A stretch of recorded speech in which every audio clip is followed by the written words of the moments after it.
அல்லேலூயா அல்லேலூயா அல்லேலூயா. கர்த்தர் யாவரையும் ஆசீர்வதிப்பாராக. ஆமென். 7 மணிக்கு முன்னாடி வந்தவங்க எத்தனை பேர்? வெறும் 4 கைகள். மற்றவங்களுக்கெல்லாம் என்னாச்சு? என்னாச்சு? தூங்கிட்டீங்களா? வேற ஏதாவது வேலைகள் இருக்குங்களா? வீட்டில் தான் இருக்கீங்க. 7 மணிக்கு சரியாக மறுபடி உங்களை நான் காணினாக கேட்கிறேன். ஒரு சில காரியங்களை நாம் தியானிக்க போகிறோம், பேச போகிறோம். ஒரு சில காரியங்களை சற்று நேரம் கவனித்து நான் முடிக்க விரும்புகிறேன். போன வாரம் ஒரு காரியத்தை நான் சொல்லியிருந்தேன். ஒரு காரியத்தை குறித்து நான் சொல்லியிருந்தேன். ஞாபகம் இருக்கேன். எதை குறித்து சொல்லியிருந்தேன்? சுவிசேஷம் என்றால் என்ன? நோட்டு பேனா எத்தனை பேர் கையில் இருக்கு? நோட்டு பேனா இல்லாதவங்களாம் கொஞ்சம் கை கொடுங்க. என்னாச்சு? நோட்டு பேனா இல்லையா? ஸ்கூலுக்கு போகும்போது புக்கு நோட்டு எடுக்காம வெறும் பேக் மட்டும் எடுத்துட்டு போயிருக்கீங்களா? சரி, இந்த வாரத்திலிருந்து பழகி கொள்ளுவோம். சுவிசேஷம் என்றால் என்ன?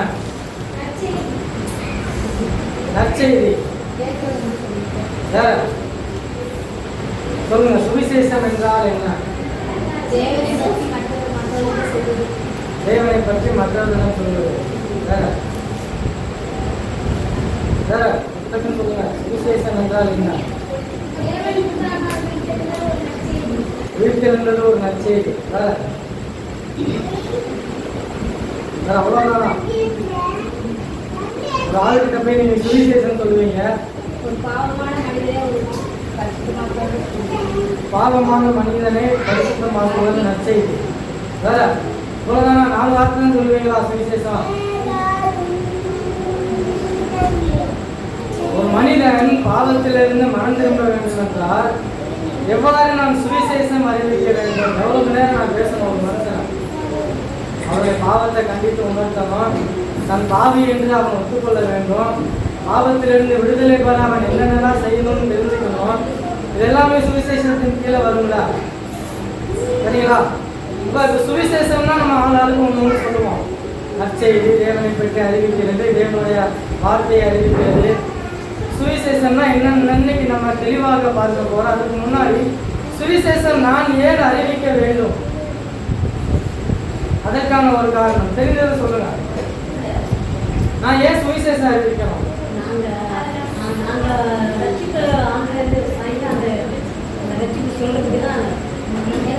நான் ரட்சிக்கப்பட்டதே ரட்சிப்பை சொல்றதுக்கு தான். சரி, வேற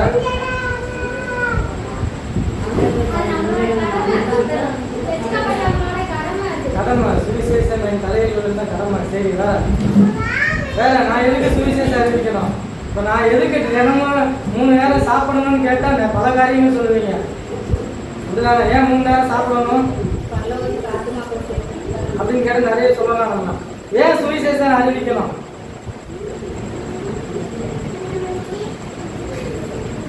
முடிக்கிறீங்க கேட்டா ஏதாவது தெரிஞ்சது ஒரு 4 வார்த்தை.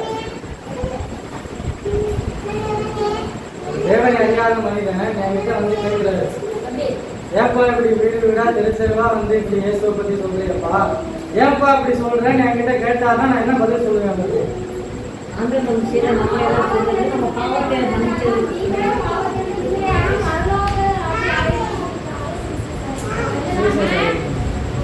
சரி, 2 காரியங்கள் இன்னைக்கு நம்ம தெளிவாக கற்றுக்கொள்ள போறோம். சுவிசேஷம் என்றால் என்ன? சுவிசேஷம் என்பது 4 காரியங்கள் அடங்கினது ஒரு சுவிசேஷம். சுவிசேஷம்னா என்ன? அதுக்குள்ள ஒரு 4 காரியங்கள் வரும். தெளிவா நம்ம பார்க்க போறோம். சரிங்களா? முதலாவது காரியம், கடவுள் யார்? கடவுள் யார்? 2வது காரியம், பாவம் என்றால் என்ன? 3வது காரியம், இயேசு கிறிஸ்து வந்ததன் நோக்கம் என்ன? 4வது காரியம், ஏற்றுக்கொள்ளுதல். இந்த 4 காரியங்கள் இல்லாமல் சுவிசேஷ காலம் மற்றவர்களுக்கு அறிவிக்க முடியாது. என்ன சொன்னேன் எல்லாம் சொல்லுங்க. முதல் காரியம் கடவுள் யார், இரண்டாவது காரியம் பாவம் என்றால் என்ன, மூன்றாவது இயேசு கிறிஸ்து வந்ததன் நோக்கம், நான்காவது ஏற்றுக்கொள்ளுதல். இந்த 4 காரியத்தை பற்றி நாம் கொஞ்சம் தெளிவாக சிந்திக்க போகிறோம், தியானிக்க போகிறோம். முதலாவது, கடவுள் என்றால் யார்? கடவுள்னா யாரு? கடவுள்னா யார்? எல்லாருக்கும் தெரிஞ்சது, தெரியாத காரியம் ஒன்றும் இல்லை. அதை முறைப்படி நாம் கற்றுக்கொள்ளுகிற ஒரு காரியம் தான் இப்போ நடந்துருக்கு. தெரியாத ஒரு காரியத்தை நாம் இங்கே பேசல, தெரிந்த காரியத்தை முறைப்படி நாம் கற்றுக்கொள்ள வேண்டும். கடவுள் என்றால் யார்? சொல்லுங்க, தெரிந்தது சொல்லுங்க. கடவுள்னா யார்?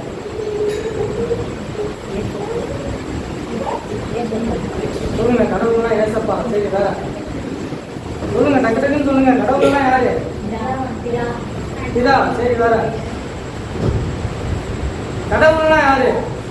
கடவுளை பத்தி தெரிஞ்சது அவ்வளவுதானா?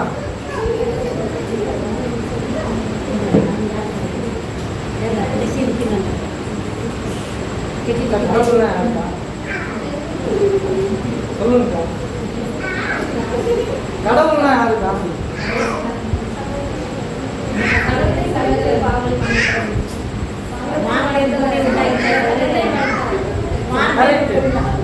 கடவுள்னா முதல்ல நம்ம கற்றுக்கொள்ள வேண்டிய காரியம் உருவாக்குகிற தேவன். உருவாக்குகிற தேவன் முதல் காரியம். பைபிளை தொடர்ந்தவன முதல் வசனம் இருக்குது.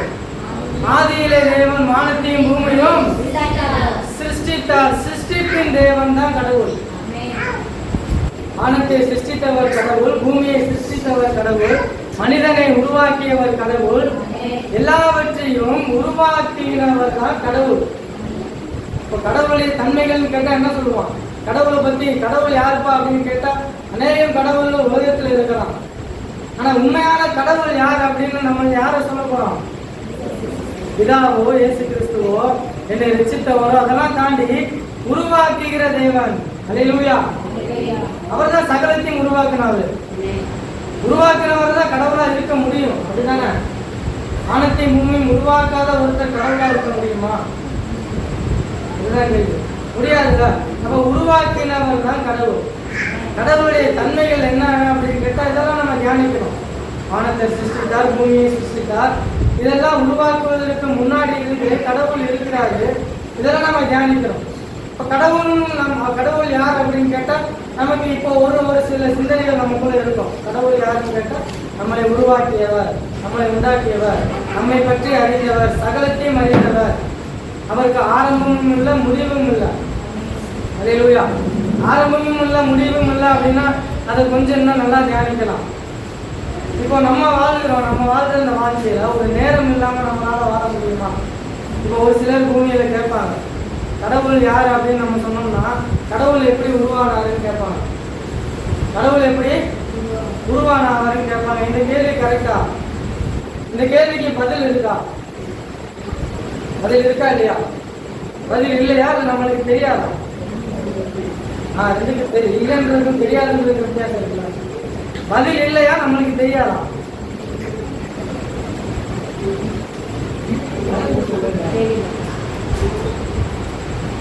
கடவுள் எப்படி உருவானாரு? கடவுள் தான் எல்லாத்தையும் உருவாக்கினாருன்னா கடவுள் யாரை உருவாக்கினாருன்னு ஒரு கேள்வி வருமா இல்லையா? தேவனை அறியாத மனிதன் இந்த கேள்வியை கேட்பானா மாட்டானா? அதுக்கு நம்ம பதில் சொல்ல வேண்டிய கட்டாயம் இருக்குல்ல.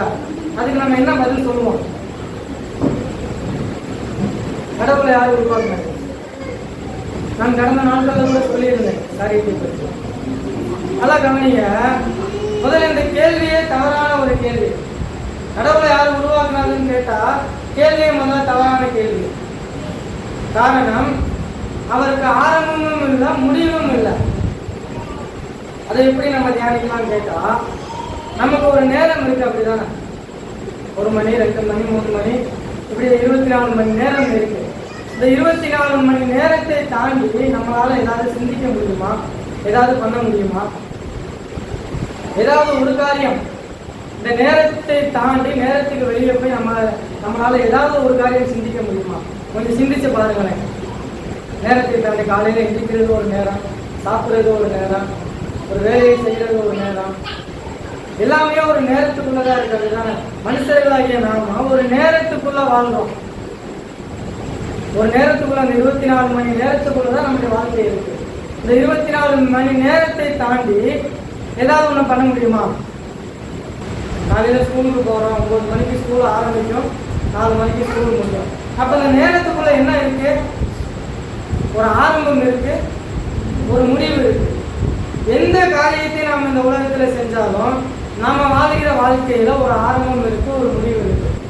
ஒரு மனிதனா பிறப்பு இருக்கு, இறப்பு இருக்கு, ஒரு ஆரம்பம் இருக்கு, முடிவு இருக்கு. ஆரம்பமும் முடிவும் இல்லாம நம்மளால வாழ முடியுமா? ஏதாவது ஒரு காரியத்தை செய்ய முடியுமா? 100% முடியாது. ஆரம்பமும் முடிவும் இல்லாம 100% நம்மளால எதுவுமே பண்ண முடியாது. இந்த நேரத்தை உருவாக்கினது யாரு? நேரத்தை உருவாக்கினது யாரு? மனுஷனா? மனுஷனா நேரத்தை உருவாக்கினது? நேரத்துக்குள்ள இல்லாம மனுஷனால வாழவே முடியாது. அப்ப எப்படி மனுஷன் நேரத்தை உருவாக்கி இருப்பான்? அப்ப நேரம் வர்றது, ஒரு டைம்னு வர்றதுக்கு முன்னாடி மனுஷன் எப்படி வாழ்ந்திருப்பான்? சிந்திக்கலாம்ல. நேரத்தை தாண்டி மனுஷனால வாழ முடியுமா? முடியாது. அப்புறம் எப்படி மனுஷனால நேரத்தை உருவாக்க முடியும்? அதிகாரம் முதல் அதிகாரத்தை எடுத்து பார்த்தீங்கன்னா, ஒரு நேரம் அப்படின்றது அங்கதான் உருவாகுது. அதிலே தேவன் வானத்தையும் பூமியையும் சிருஷ்டித்தார்.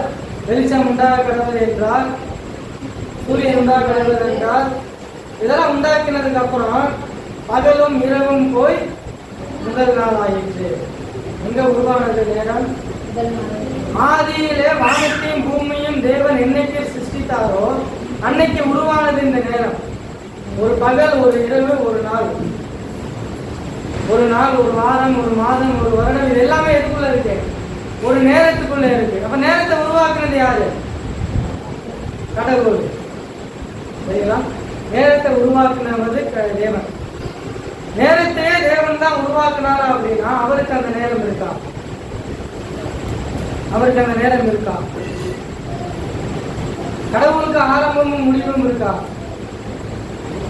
கடவுள் எப்ப உருவானாரு அப்படின்ற கேள்விக்கு பதில் இருக்குமா? கிடையாது. ஏன்னா அதுக்கு பதிலே இல்லை. ஏன்னா அவருக்கு ஆரம்பமும் இல்லை, முடிவும் இல்லை. நம்ம சிந்திக்கிற சிந்தனை இந்த 24 மணி நேரத்துக்குள்ளதான் நம்ம சிந்திக்கிறோம். இந்த 24 மணி நேரத்தை விட்டு வெளியே போனா நம்மளால யோசிக்கவே முடியாது. ஆனா அது உருவாக்குனவரே அவர் தான் அப்படின்னும் போது அவருக்கு ஆரம்பமும் இல்லை, முடிவும் இல்லை. அதனாலதான் நித்தியமான தேவன் அப்படின்னு சொல்றோம். நித்தியமானனா அதுக்கு ஆரம்பமே கிடையாது. அப்ப கடவுளை யாரை உருவாக்குனாரா அப்படின்னு கேட்டா அந்த கேள்வியே முதல்ல தவறு. அல்லேலூயா. ஏன்னா நம்ம சிந்திக்கிறது அந்த ஒரு நேரத்துக்குள்ள. மனிதனுடைய அறிவினால நேரத்தை தாண்டி வெளியே போய் சிந்திக்க முடியாது. இதை நாம் முதலாவதாக கற்றுக்கொள்ள வேண்டும். ஏன்னா அவருக்கு நேரம் இல்லை. அப்ப அவரை யார் உருவாக்குனார் அப்படின்ற அந்த கேள்விக்கு பதில் இல்லை. கேள்வியே தவறான கேள்வி. சரிங்களா? அப்ப கடவுள் யார் என்பதை பார்த்தோம். கடவுளுக்கு ஆரம்பமும் இல்லை, முடிவும் இல்லை, ஆதியும் அந்தமுமாய் அவர் இருக்கிறார். அல்லேலூயா. அல்பாவும் ஒமேகாவுமா இருக்கிறார்.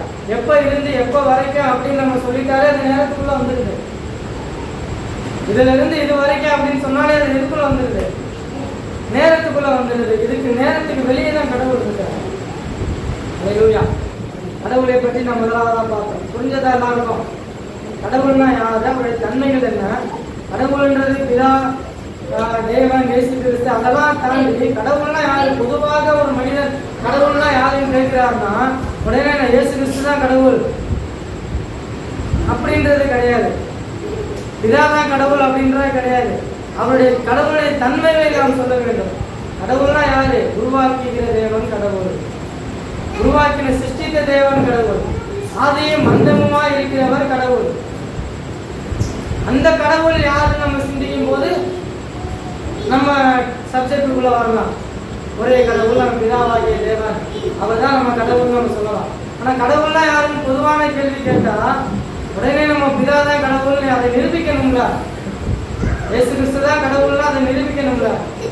அதை நிரூபிப்பதற்கு கடவுள்னா யார் என்பதை நாம் கற்றுக்கொள்ள வேண்டும். அல்லேலூயா. இரண்டாவது காரியம், பாவம் என்றால் என்ன? நான் கடந்த வாரம் இதை பற்றி ஒரு சில காரியங்களை நான் உங்களோடு பகிர்ந்து கொண்டேன். பாவம்னா என்ன, பாவம் உலகத்தில் எப்படி வந்தது அப்படிலாம் பார்த்தா, பாவம்னா என்ன, பாவத்திலிருந்து நான் மீட்கப்பட என்ன செய்ய வேண்டும். அல்லேலூயா. பாவம்னா என்னன்னு எல்லாருக்கும் தெரியும். பாவம் எங்கிருந்து வந்ததுன்னு எல்லாருக்கும் தெரியும். எங்கிருந்து வந்தது? ஆதாம் ஏவாளிடம் இருந்து பாவம் வந்தது. ஆதாம் ஏவாளினால் இந்த பூமி சபிக்கப்பட்டது. அல்லேலூயா. இந்த பூமி சபிக்கப்பட்டது. அது நிமித்தம் நாம் பாவத்தின் சந்ததிகளாய் மாறி போனோம். இதுதான் பாவம். பாவத்தை பற்றின ஒரு உணர்வு எல்லாருக்கும் இருக்கும். இப்ப பாவம் இந்த உலகம் முழுவதும், பூமி முழுவதும் பாவத்தால் சபிக்கப்பட்டுருச்சு. ஒரு குழி இருக்கு, எல்லாரும் போய் என்ன பண்ணிட்டோம்? அந்த குழிக்குள்ள விழுந்துட்டோம். அல்லேலூயா. குழிக்குள்ள விழுந்துட்டோம். பழைய ஏற்பாடு காலத்தில் நம்ம எடுத்து பார்த்தோம்னா, பாவம் மன்னிக்கப்பட என்ன செய்வாங்க இஸ்ரவேல் ஜனங்கள்? பாவம் மன்னிக்கப்பட என்ன சொல்லுவாங்க? என்ன சொல்லுவாங்க? பலி செலுத்துவாங்க.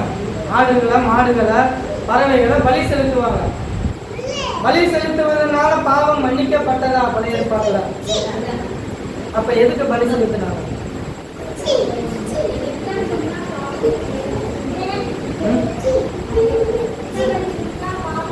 ரத்த பலி கொடுத்தா பாவம் போகும்னு ஒரு மூட நம்பிக்கையா? ஆண்டவனால பண்ண சொல்றாரு. அது எப்படி மூட நம்பிக்கையாகும்? இஸ்ரவேல் ஜனங்களுக்கு ஆண்டவர் தான் கட்டளை கொடுக்குறாரு, பலி செலுத்துங்க. அப்ப பாவம் மன்னிக்கப்பட்டதா? மன்னிக்கப்படலைங்க. அப்புறம் எதுக்கு பலி செலுத்தினாங்க?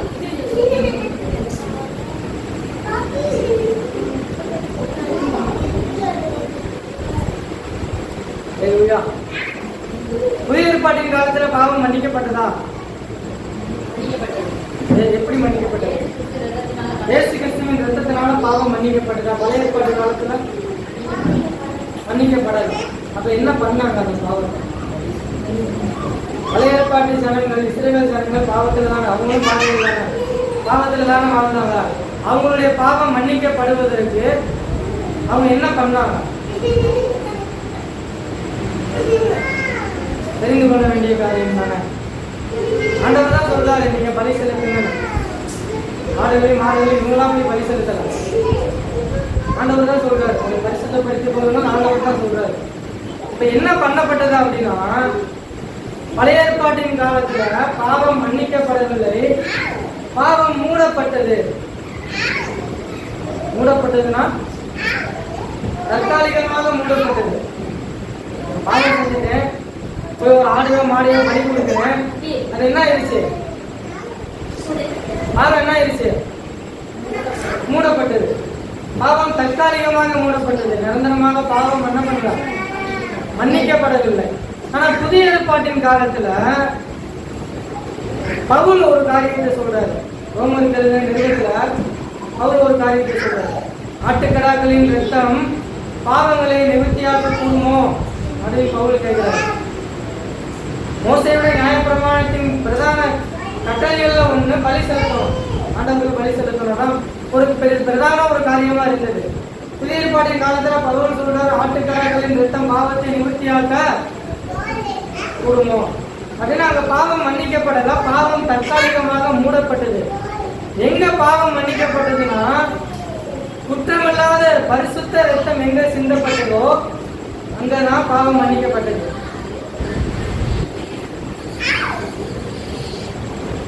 பரிசுத்த ரத்தம் எங்க சிந்தப்பட்டதோ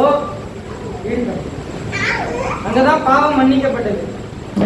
அப்ப என்னுடைய கேள்வி என்னன்னா, ஆடு மாடுகளின் ரத்தம் பரிசுத்தமானதா இல்லையா? மனுஷன் ஆதாம் ஏவாள் பாவம் செஞ்சாங்க, மனுஷனுடைய சந்ததி சபிக்கப்பட்டது, மனிதர்கள் நம்ம எல்லாரும் பாதிகளாயிட்டோம். ஆடு மாடுகள் என்ன செஞ்சிச்சு?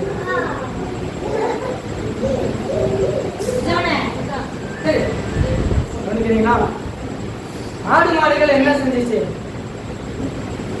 ஆடு மாடுகளின் ரத்தம் பரிசுத்தமானதா இல்லையா? இன்னைக்கு உலகத்துல நடக்குதா இல்லையா? விக்கிரகங்களுக்கு பலி கொடுக்குறாங்க, ஆடு மாடுகளை கோழிகளுக்கு பலி கொடுக்குறாங்க, எல்லாம் பண்றாங்க. மனிதன் தான் பாவம் செஞ்சான், மனிதன் தான் சபிக்கப்பட்டான், மனிதன் தான் பாவத்திலே பிறக்கிறான், வளர்றான். ஆடு மாடுகள் என்ன பண்ணது? யாருக்காவது ஏதாவது ஐடியா இருக்கா? ஏதாவது ஐடியா? இது தெரிஞ்சுக்கிட்டீங்கன்னா ஏன் இயேசு கிறிஸ்து வந்தாருன்னு தெரிஞ்சுக்க முடியும். மூணாவது காரியம், இயேசு கிறிஸ்து எதற்காக வந்தார்?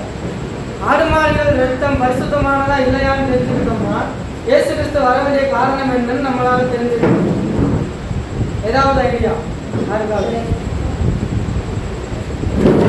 பேசிக்கான விஷயம், எல்லாருக்கும் தெரிஞ்ச விஷயம்.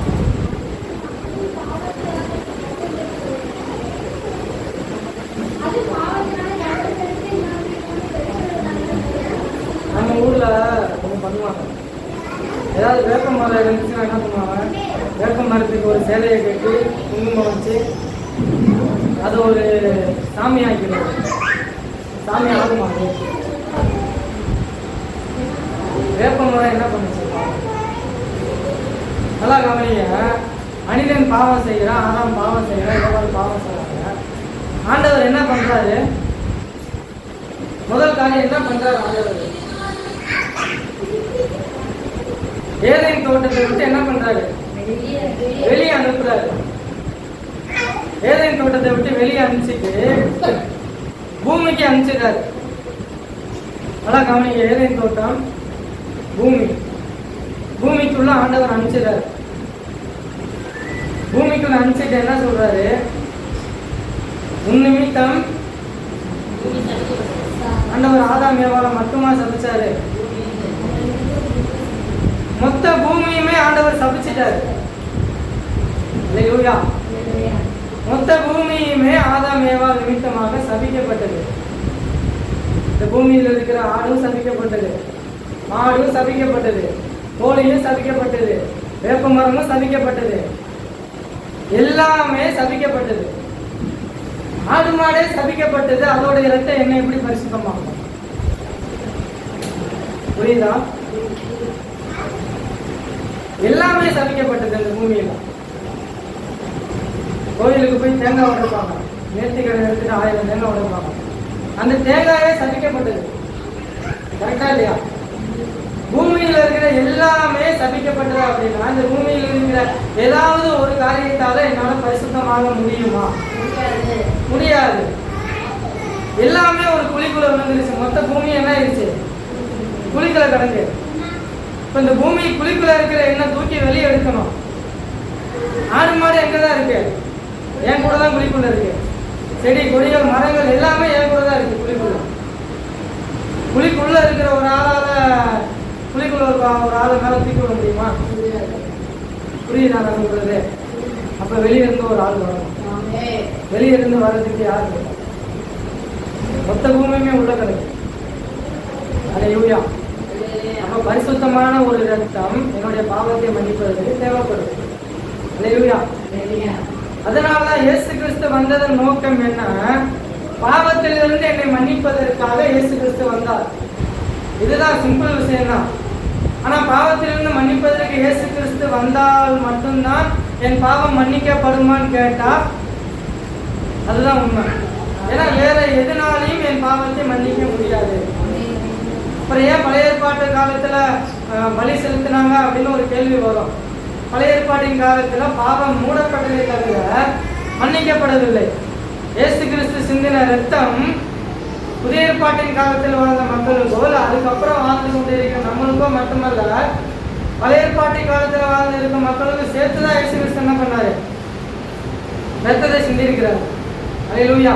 சிலுவையில 6 மணி நேரம் தொங்கினாரு. ஏன் தெரியுமா? 6 மணி நேரம் சிலுவையில இயேசு தொங்க வேண்டிய அவசியம் என்ன? 6 மணி நேரம் கழிச்சு அவர் தான் என்ன பண்றாரு?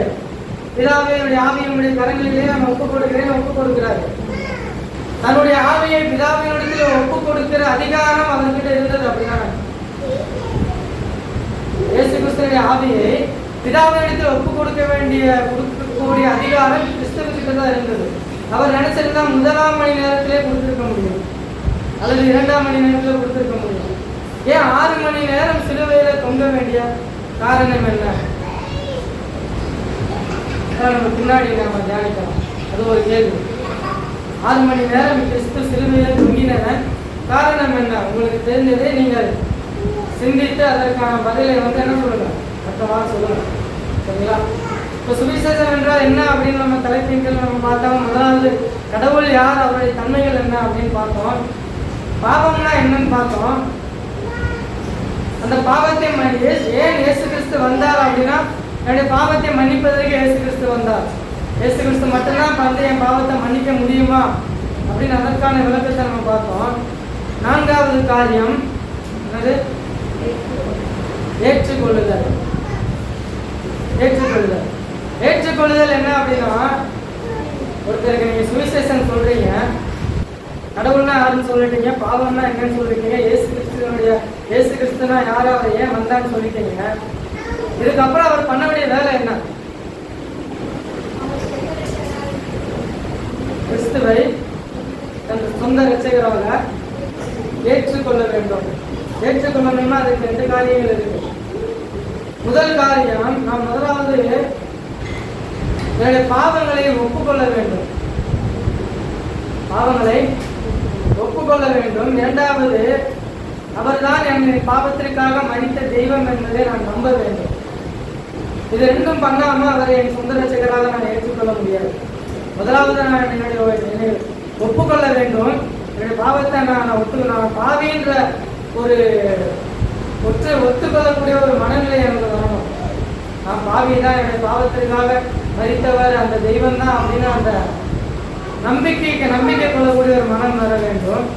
இதற்கு பின்பாக நான் ஏற்றுக்கொள்ள வேண்டும் கடவுளை. புரிஞ்சதுங்களா? இந்த 4 காரியங்கள் அடங்கியது தான் சுவிசேஷம். இந்த 4 காரியங்கள் இல்லாமல் சுவிசேஷத்தை நம்ம ஒருத்தருக்கு அறிவிக்க முடியுமா? என்ன நம்ம சிந்திச்சு பார்ப்போமா? கடவுள்னா யாருன்னு சொல்லணும், பாவம்னா என்னன்னு சொல்லணும், இயேசு கிறிஸ்து வந்து மரித்ததன் நோக்கம் என்னன்னு சொல்லணும். இதெல்லாம் இல்லாம நான் சுவிசேஷம் அறிவிக்க முடியுமா?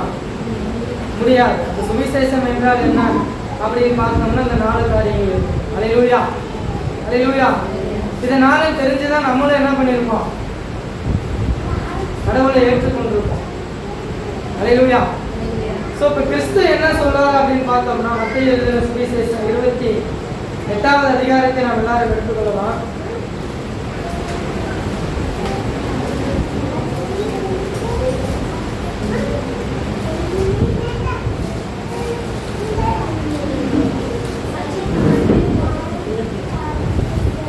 நம்ம பாவத்தில் இருக்கோம், பாவத்தில் வாழ்கிறோம், பாவத்தில் வாழ்ந்து கொண்டிருந்தோம், அவிசுவாசியாக வாழ்ந்து கொண்டிருந்தோம்.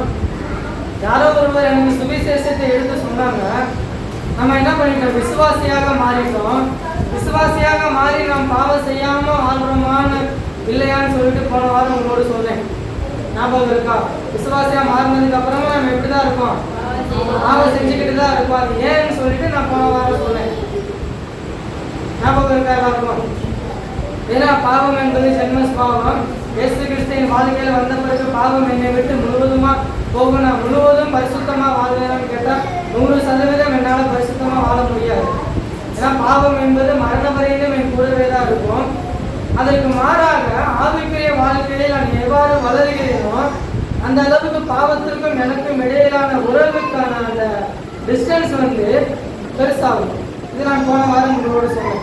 இப்போ அவிசுவாசியாக இருந்தாங்க, நான் விசுவாசியா மாறிட்டேன். விசுவாசியா மாறினதுக்கு அப்புறம் ஆவிக்குரிய வாழ்க்கையில வளர்ச்சி அடைய வேண்டும்.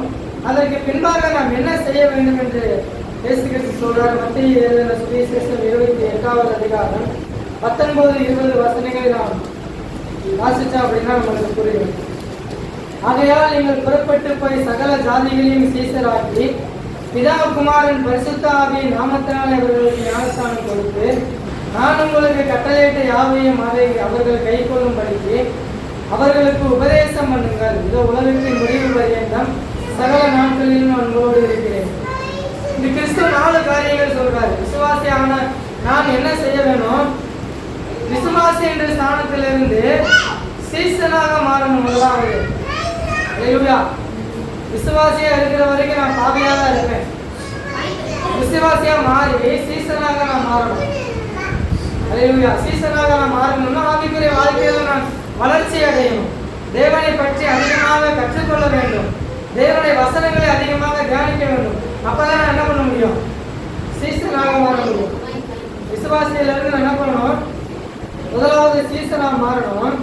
சீசனா மாறினதுக்கு அப்புறம் நான் ஒரு 4 காரியம் காரியம் பண்ணணும். என்ன பண்ணணும்? முதலாவது நீங்கள் புறப்பட்டு போங்க ஆண்டவர் சொல்றாரு. முதலாவது நான் செய்ய வேண்டிய காரியம் புறப்பட்டு போகணும். இரண்டாவது காரியம் சகல ஜாதிகளையும் சீசராக்குங்கள். ஜாதிகளை சீசராக்க வேண்டியது என்னுடைய கடமை. அல்லேலூயா. நான் புறப்பட்டு போகணும், சீசர்களை உருவாக்க வேண்டும், பிதாகுமாரன் பரிசுத்தாவியினால் அவர்களுக்கு ஞானஸ்நானம் கொடுக்க வேண்டும். நான்காவது காரியம் ரொம்ப முக்கியமான காரியம், நான் உங்களுக்கு கட்டளையிட்ட யாவையும் அவர்கள் கைக்கொள்ளும்படி அவர்களுக்கு உபதேசம் பண்ணுங்கள். நான் உங்களுக்கு கட்டளையிட்ட யாவையும் அவர்கள் கைக்கொள்ளும்படி உபதேசம் பண்ணுங்கள் அப்படின்னு சொல்றாரு. உபதேசம்னா என்னது? சுவிசேஷத்தை நான் அறிவிக்க வேண்டும். அல்லேலூயா. நான் புறப்பட்டு போகணும், முதலாவது சீசர்களை உருவாக்க வேண்டும், பிதாகுமாரன் பரிசுத்தாவியினால ஞானஸ்நானம் கொடுக்க வேண்டும், அவர் எனக்கு கற்றுக் கொடுத்த யாவையும் அவர்களுக்கு உபதேசம் பண்ண வேண்டும். இந்த 4 காரியங்கள் செய்ய வேண்டிய கடமை எனக்கு இருக்கிறது. புரிஞ்சுங்களா? சுவிசேஷம் என்றால் என்ன அப்படின்னு நம்ம கற்றுக்கொண்டோம். சுவிசேஷத்தை அறிவிக்க நான் முதலாவது எப்படி மாறணும்? சீசனா மாறணும். சீசனா மாறினாதான் நான் என்ன பண்ண முடியும்? சுவிசேஷத்தை அறிவிக்க வேண்டும். சுவிசேஷத்தை அறிவிக்கணும்னா சீசனா மாறினாதான் என்னால் சுவிசேஷம் அறிவிக்க முடியும்னா மாறினாதான் முடியும். விசுவாசியா இருந்தால் என்னால் ஒரு காலம் சுவிசேஷத்தை அறிவிக்கிற நிலைமைக்கு வர முடியாது. ஏன்னா விசுவாசியா நான் இருக்கும்போது பாவமும் என் கூட தான் இருக்குது, பரிசுத்த ஆவியானவரும் என் கூட தான் இருக்கிறாரு.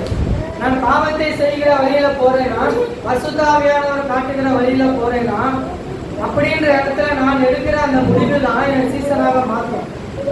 அல்லேலூயா. சீசனா மாற்றுவதற்கு ஆவிக்குரிய வாழ்க்கையில நான் எந்த அளவுக்கு வளருகிறேனோ அந்த வளர்ச்சி தான் என் சீசனாக மாற்றும். சீசனா மாறினாதான் நான் கடந்து போய் சுவிசேஷத்தை அறிவிக்க முடியும். புரிஞ்சதா நான் சொன்ன காரியம்? அல்லேலூயா. சுவிசேஷம்னா என்ன அப்படின்னு நம்ம தெளிவா பார்த்துட்டோம். அல்லேலூயா. அடுத்த வாரம் இதை பற்றி நாம் தியானிக்க போகிறோம். அப்படின்னா ஆவிக்குரிய வாழ்க்கையிலே நாம் அதிகமாய் வளர்ச்சி அடைவதற்கு 2 காரியங்கள் முக்கியமாக தேவை அப்படின்னு போன வாரம் சொல்லியிருந்தோம். ஞாபகம் இருக்கா? எத்தனை பேருக்கு ஞாபகம் இருக்கு? 2 பாதை இருக்கு. பிசாசானவனும் என் பக்கத்துல நிற்கிறான், ஆவியானவரும் என் பக்கத்துல நிற்கிறாரு. ஆவியானவர் சொல்லுகிற ஒரு பாதை இருக்கு, பிசாசானவன் காட்டுகிற ஒரு பாதை இருக்கு. எந்த பாதையில நான் நடக்கணும்ன்றது நான் எடுக்கிற முடிவு. இது நான் எடுக்கிற முடிவு தான். அந்த முடிவை ஏன் ஆண்டவர் என்கிட்ட கொடுத்தாருன்றத நம்ம பின்னாட்கள்ல தியானிக்கணும். இப்ப நான் எந்த முடிவை எடுக்கிறேன்? எந்த முடிவு எடுப்பீங்க எல்லாரும்? ஆவியானவர் நடத்துகிற ஒரு பாதையை தான் நம்ம சூஸ் பண்ணுவோம். அந்த பாதையை தான் சூஸ் பண்ணுவோம். அந்த பாதையில நான் தொடர்ந்து பயணிக்கணும்னா 2 காரியம் எனக்கு முக்கியமா தேவை. போன வாரம் சொன்னேன் அந்த 2 காரியம். ஞாபகம் இருக்கா? ஒரு கிறிஸ்தவ வாழ்க்கைக்கு முக்கியமா என்ன தேவை? கிறிஸ்தவ வாழ்க்கைக்கு முக்கியமா என்ன தேவை? பரிசுத்தமா, அபிஷேகமா, அந்நிய பாஷையா, நல்லா பாட்டு பாட தெரியணுமா? என்ன தேவை? கிறிஸ்தவ வாழ்க்கைக்கு தேவையான அடிப்படை 2 காரணங்கள். நம்ம தினமும் அதை பண்ணணும்னா ஞாபகம் இருக்கும். ஜெபம். இன்னொன்னு விசுவாசமா. விசுவாசம் இல்லாம கிறிஸ்தவனா மாறவே முடியாது. முதல்ல கிறிஸ்தவனா மாறின பிறகு எப்படி விசுவாசம் வரும்? ஜெபம் ரைட்டு. இன்னொரு காரியம் என்னது? இன்னொரு காரியம் என்னது?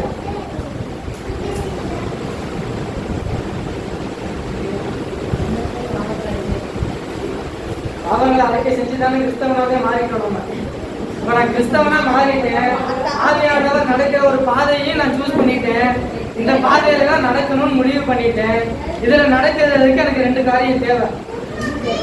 ஒண்ணு ஜெபம் ரைட்டு, இன்னொன்னு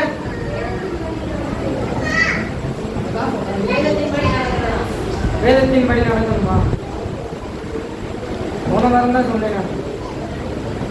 சரி, ஜெபம் பண்ணுவதற்கு எது முக்கியமா தேவை? ஜெபத்திற்கு முக்கியமான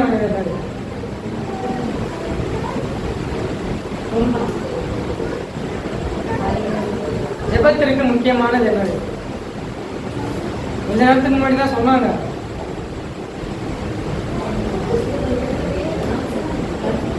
வேத வாசிப்பு சொன்னாங்க. சொன்னாங்க. அதுதான் ஆணித்தரமா சொல்லுவீங்கன்னு எதிர்பார்த்தேன். சந்தேகம் வேணாம். ஜெபமும் வேத வாசிப்பும் இல்லாம என்னால ஆவிக்குரிய வாழ்க்கையில நடக்க முடியாது. கரெக்டா இல்லையா? கரெக்டா இல்லையா? ஜெபமும் வேத வாசிப்பும் இல்லாம என்னால ஆவிக்குரிய வாழ்க்கை நடக்க முடியும். ஏன் ஜெபமும் வேத வாசிப்பும் எனக்கு தேவையா இருக்குது? ஆவிக்குரிய வாழ்க்கையில தேவனுக்கும் எனக்கும் இடையிலான உறவை நான் வளர்த்து கொள்ள ஜெபமும் வேத வாசிப்பும் ஏன் முக்கியமா தேவை? அதை தெரிஞ்சுக்கிட்டோம்னா நம்மளுக்கு ஞாபகம் எப்பவுமே இருக்கும். ஏன் ஜெபமும் வேத வாசிப்பும் தேவை? எனக்கும் ஆண்டவருக்கும் இடையில இருக்கிற அந்த உறவை நான் வளர்க்க வேண்டும். அப்போ அவருக்கும் எனக்கும் இருக்கிற அந்த கான்வர்சேஷன் இருக்கிற அந்த பேச்சுவார்த்தை இருக்குல்ல, அது வளரணும். ஒரு மனுஷன் 2 மனுஷன் இருக்காங்க, எப்படி நண்பர்களா மாறுறாங்க? ஒரு 2 மனுஷன் எப்படி நண்பர்களா மாறுறாங்க?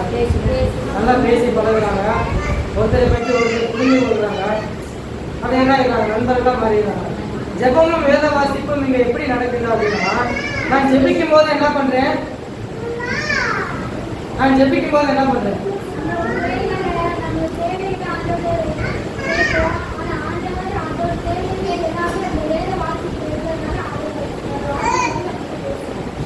கிட்டத்தட்ட சரியான வார்த்தை.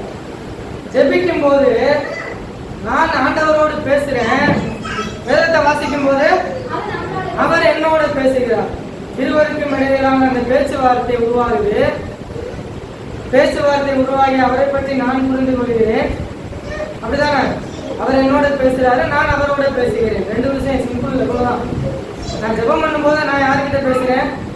அவர்கிட்ட பேசுறேன். வேதத்தை எடுத்து வாசிக்கிறேன், அவர் என்கிட்ட பேசுறாரு. அப்ப இது 2 நடந்தாதான் என்னுடைய ஆவிக்குரிய வாழ்க்கை என்ன ஆகும்? வளர்ச்சி அடையும்.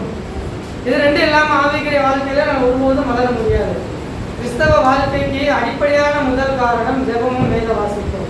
இப்ப அடுத்த வாரம் நம்ம என்ன பண்ண போறோம் அப்படின்னா, ஜெபம்னா என்ன, வேத வாசிப்புனா என்ன? எல்லாருக்கும் ஜெபிக்க தெரியும், எல்லாருக்கும் வேதம் என்ன பண்ண தெரியும்? வாசிக்க தெரியும். இன்னைக்கு நடந்த மாதிரிதான் சுவிசேஷம்னா எல்லாருக்கும் தெரியும். ஆனா சுவிசேஷம்னா என்ன அப்படின்னு நம்ம முறைப்படி கற்றுக்கொள்ள வேண்டிய ஒரு காரியம் இருக்குல்ல, எல்லாத்துக்கும் ஒரு ஒழுங்கு இருக்குல்ல, அந்த ஒழுங்கின்படி நம்ம கற்றுக்கொள்கிறோம். அப்படிதான். இப்போ அடுத்த வாரம் என்ன பண்ண போறோம்? ஜெபம்னா என்ன, வேத வாசிப்புனா என்ன அப்படின்னு முறைப்படி கற்றுக்கொள்ள போகிறோம். கற்றுக்கொள்ள போகிறோம்ன்றது கிடையாது, முறைப்படி கற்றுக்கொள்ள போகிறோம். அல்லேலூயா, அல்லேலூயா. புரிஞ்சதா நான் சொன்னது? புரிஞ்சதா? கர்த்தர் தாமே உங்கள் யாவரையும் ஆசீர்வதிப்பாராக. அடுத்த வரும் நாட்களிலே குறித்த நேரத்தில் கடந்த வாரங்கள் குறித்த நேரத்தில் நான் உங்களோடு முடித்து விடுவேன். நான் சொன்ன மாதிரி கரெக்டாக 8:30 முடிச்சிருவேன். ஆனால் நீங்கள் குறித்த நேரத்தில் வந்தால்தான் அநேக காரியங்களை நாம் கற்றுக்கொள்ள முடியும். அநேக காரியங்களை என்ன பண்ண முடியும்? பேச முடியும்.